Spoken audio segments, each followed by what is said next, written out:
Hi there! Thank you so much for joining me for today's reading of Mpumi's Magic Beads. My name is Lebohang Masango, the writer of the book, and it was illustrated by Masego Morulane. Now let's find out what the story is all about. In Joburg City, all dull and grey, three friends are bored at school. It's break time and they'd like to play, but there's no grass, no field or pool. Their classes are in a big concrete building full of offices above and shops below, on a busy street full of people and cars, so they have no other place to go. Mpumi sighs and twirls her black braids. Tsiamo says, "Those beads look so pretty." "Thank you," she replies, and she spins around. "I was plaited by Tsheho, my favorite auntie." They admire each other's beautiful hair. Tsiamo's afro and Asante's plaits are lovely. They smile some more, but they remember that they're bored. "I wish we could have fun," exclaims Mpumi. Next thing you know, the beads jingle and jangle and sparkle. The girls all giggle with glee. The next thing you know, they zoom into the air and fly up above the clouds, up above the city. They land on the ground, all in a big heap. They stand up and they dust themselves slowly. What is this strange place where we've never been? But it isn't the three of them only. They see girls and boys and mamas and papas and a whole lot of wild animals too. A monkey, a lion, a bear, and then a parrot shouts, "Welcome to the Johannesburg Zoo." The friends just can't believe it. What an amazing, awesome surprise. They explore the zoo, count their favorite animals, and run around with the biggest of smiles. "How did it happen?" asks Tsiamo. Asante really has no idea. "Auntie Tsheho says my hair is special," Mpumi offers, "so maybe that's what brought us here." Asante rubs her chin and thinks, "There's only one good way to find out." "Ever seen the moon and stars up close?" She winks. "Oh, I wish us into outer space," Mpumi shouts. So the beads jingle and jangle and sparkle, and the girls all giggle with glee. The next thing you know, they zoom into the air and they fly up above the clouds, up above the city. The planetarium is very dark. The girls' eyes are as big as plates. Above, a black sky twinkles with many, many stars. From their seats, they stare deep into space. "There's the solar system," Tsiamo whispers. "The planets go around the sun. And the one we live on is called Earth," adds Mpumi. "It's full of life, a home for everyone." Tsiamo says, "I'm ready for our next trip." Asante smiles a big smile and agrees. "We've never been to Gold Reef City," says Mpumi. "Oh, I wish us onto a roller coaster," she screams. So the beads jingle and jangle and sparkle. The girls all giggle with glee. The next thing you know, they zoom into the air and they fly up above the clouds, up above the city. In little red cars, safely buckled in, the girls hold tight to their roller coaster ride. They laugh and scream, "Oh, we feel so dizzy," as they whiz and whoosh and dip and dive. From the fantastic view, they can see their school. Mpumi yells, "We're almost out of time." The roller coaster makes its final swoop as the girls' hearts beat faster than ever. Eventually, it comes to a slow, slow stop, and they hop off of the ride together. Gold Reef City is fun, pants Asante. But I don't want to get into trouble. Let's leave. They get ready to go, but then they hear a girl shout, Mommy, her hair looks like worms covered in beads. With tears in her eyes, Mpumi asks her friends, why would someone say something so mean? Asante and Tiamo feel sad now too, because of how unhappy their best friend feels. I wish we could all go back, Mpumi whispers. She really feels too upset to speak. But the beads don't jingle, or jangle, or sparkle, because Mpumi is as sad as can be. Nothing happens, and the girls stand still. Tiamo and Asante look very worried. So I'm with Lebohang Masango, and she is the author of Mpumi's Magical Beads, and also I just got this one, the Mpumi and Yay. Jabu's Magical Day, and I love it because it has the hearing aids. Yes. She's also a PhD candidate and a UNICEF volunteer as well. So how are you today? I'm well, thanks. How are you, Andile? I'm good. I really enjoy your books, and I had to tell you because I work in a daycare, and the kids, when I first read the Bumi's Magical Beads, they wanted to nap with your books. They took them and they were hugging them, and it really touched me because these are not African kids; these are Canadians. And I also like how you didn't make the book rural; it was more like based in the city. And so the kids got to see that, oh, Africa is just like here. Like they have, because our daycare is in a building as well. They don't have fields and stuff. So it was the exact same thing for them, and they identified with that. I'm so happy that they were able to relate and they love the book. That makes me so happy. Thank you for sharing. You're welcome. So what made you decide writing children's content? So I have always loved books. My mom raised me to love books. I remember when I was younger, I had these little cassette tapes that would go into a deck, and they were all like cassette tapes of the book. So you kind of read along and listen along. And even though I couldn't quite, even when before I could read, I remember, you just know that okay, now they make a sound and then you turn the page. So I felt like I could read. So even before I could read, I loved books. And then when I started reading, then I loved them even more. Going to a library was magical. The first time I went to a library was the library at school when I was in the first grade. So that also really opened up my world to more books and to love them more. Yeah. So it's always been just a childhood love for me. Okay, so during that time, when did you learn that language had power? Hmm.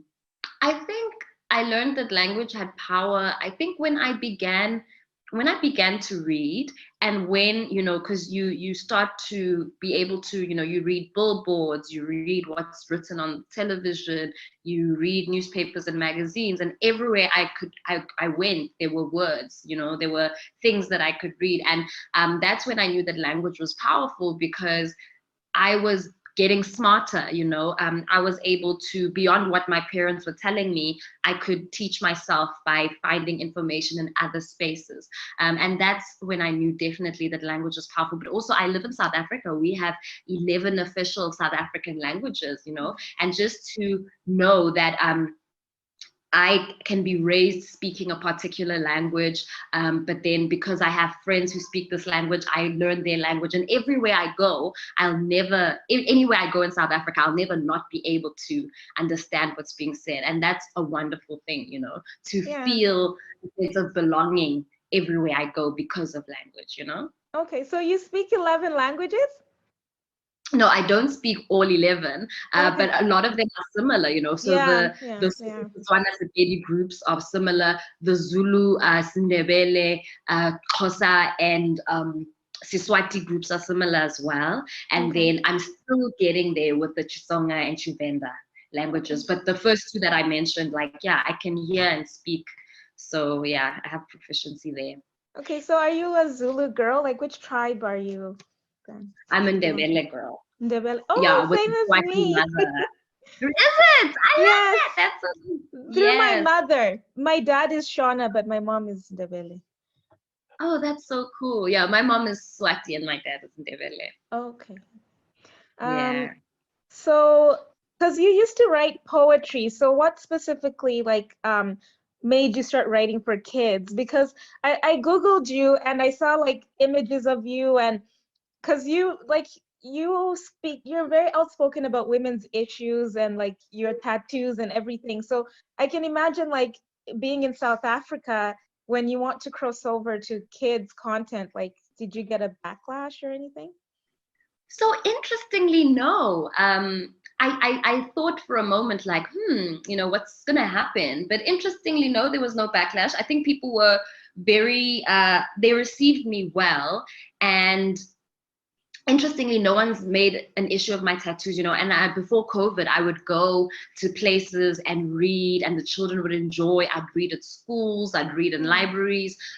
So I'm actually pleasantly surprised that no one has had an issue with that. But I think also it's just showing that people just embrace things that are good, and I think this story lights up my world so much. I love the story so much, and the fact that it's being loved by so many people, I think that's people are realizing that really that's what matters. Who Yeah. delivers the story, what they look like doesn't matter. It's just about it being a good, powerful story. So I'm glad that that's what I'm seeing.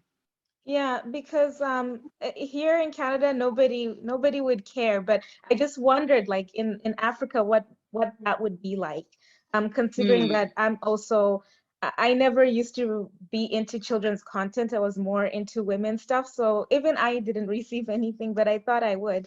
Um, Uh, so like with Mpumi, I know like you talked a lot about hair and the way that we feel like Black girls, the comments that we get and how that makes us feel. And I wouldn't think that because in Africa, everybody is Black and everybody, like, not everybody, but most people are, they look like you, they're Black, So is there still an issue with hair? There still is. It's really the most shocking and disgusting thing. And the spaces in which it seems like African hair is being condemned the most is in like primary school spaces and high school spaces. Because, when you go into those spaces, which have a lot of white authority figures who perhaps understand the world through their own perspective. And so they obviously don't understand African hair, and the fact that it grows up and out. It Yes. doesn't grow down in a sleek kind of way. And so I think those differences are differences that the school systems haven't been able to properly embrace, to say, okay, we are, apartheid is over, we now have a democracy. How are we going to ensure that all of the different children, all their different cultures are embraced, even in the school rules, nobody is being discriminated against, or no one is being disciplined for their bodies and themselves. That conversation never happened. And so Yeah. when schools are enforcing their own rules, the biggest issue they keep having is with young black girls' hair. They can't understand how it grows, what it does. They want it to lie down, and they want, but sometimes it's like, don't relax your hair, but also it mustn't grow out. And it's Yeah. just been a very confusing thing, and I think it's disgusting and shocking, but there are people who are trying to bring around some changes, and this issue was an issue as recently as I think 2016. It's still an issue to this day, but what I love though is that parents are feeling more empowered to kind of fight back, and not to say, okay, let's just not cause trouble, we don't want our child to not be in the school. I think parents are also starting to take up space on governing bodies, and they're starting to say, hang on, that doesn't seem right. So I'm appreciating that there seems to be some change in some parts. Of course, there are some parts that we'll never hear about, that will never make it onto social media, and children are just suffering in silence. But we do hope that it will change soon. Yeah, I hope it does because we do need to learn how to like to explore our hair. Because when I was growing up in Zimbabwe, even wearing beads in your hair, that wasn't that was considered trashy and not classy. So when I came Oh. here, people love beads and they think that it's the coolest thing ever and it's futuristic. So I had to even like cutting hair over here, they don't like, well, I shouldn't say they don't like it, but um, I felt like when I had a shaved head, I would get discriminated against, and even men wanting to fight me of other groups. But in Africa, that's something that people just do, right? Is cut their Yeah. hair. So Yeah, yeah, cut your hair, have a nice cut, dye it if you want, yeah, all kinds of things. yeah. Mm. So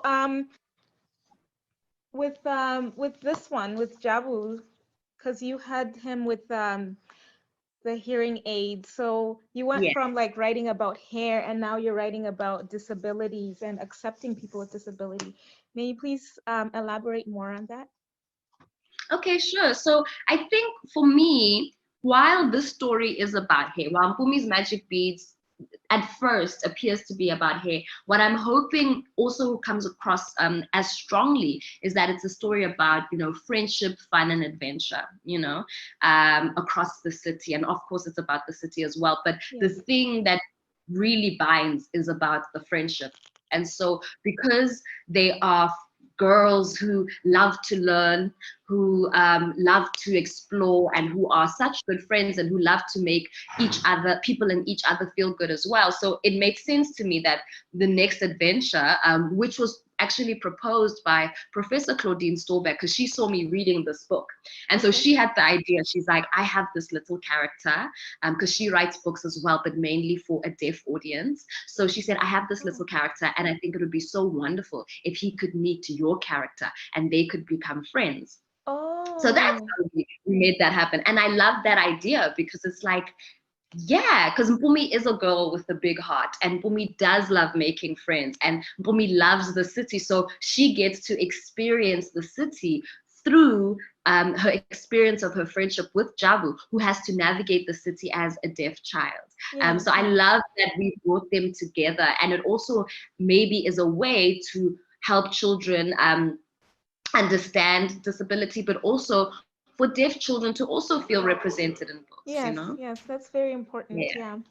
I do sell dolls that have hearing aids as well. So, and one of my little boys, he wants this book, so I will give it to him, my students. And I'm very grateful that you wrote this because, like I was telling you, with my own issues with hair, when I read this and even hearing some of your interviews, it made me begin to see that okay, it's not so bad. Like I have like an afro, but it's in a protective style right now. But it made me accept that more. That okay, this is my hair and it grows this way. And yeah, so I'm really thankful that you wrote that. Um, and so, what does your family think of your writing?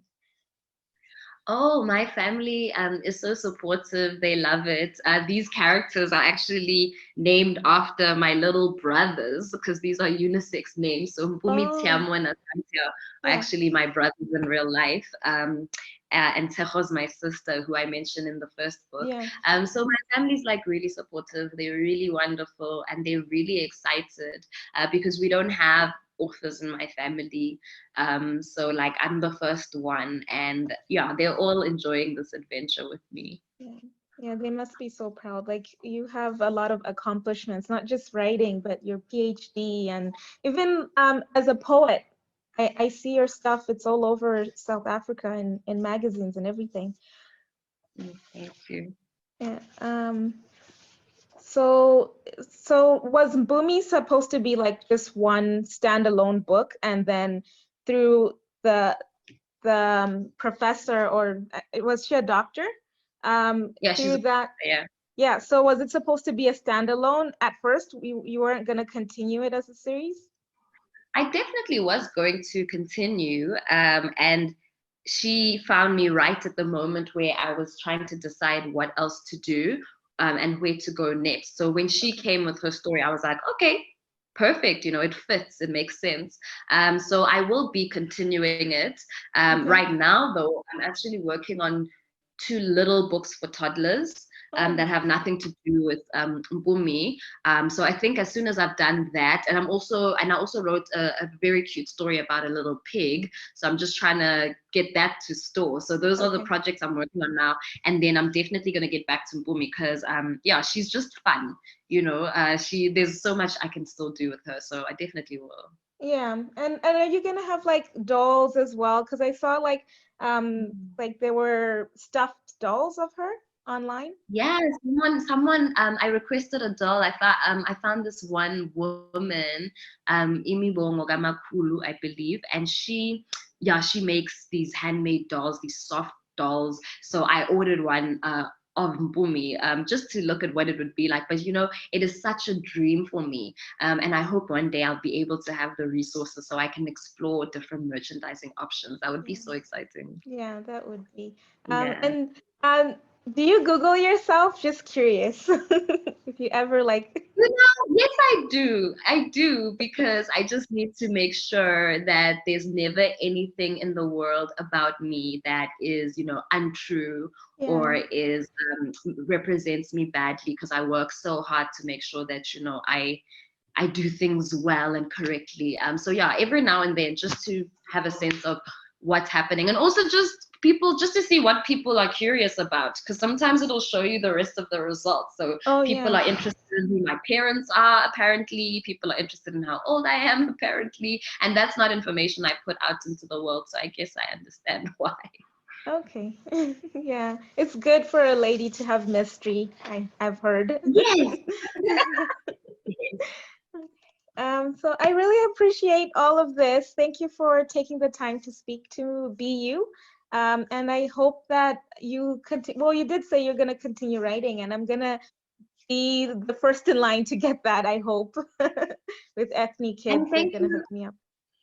Yeah, and thank you so much for your support. I think it's amazing that you are carrying, African stories and you're spreading them there in Canada. And you're also allowing the children that you come across to have a more, I suppose, diverse sense of literature and to have a sense of what's happening in the world through books. I think that is such a powerful thing to be able to teach children that there are other people and other cultures and other cities out there. So you're doing really remarkable work, and thank you Thank you for your so support. much. I really appreciate it. Thank you.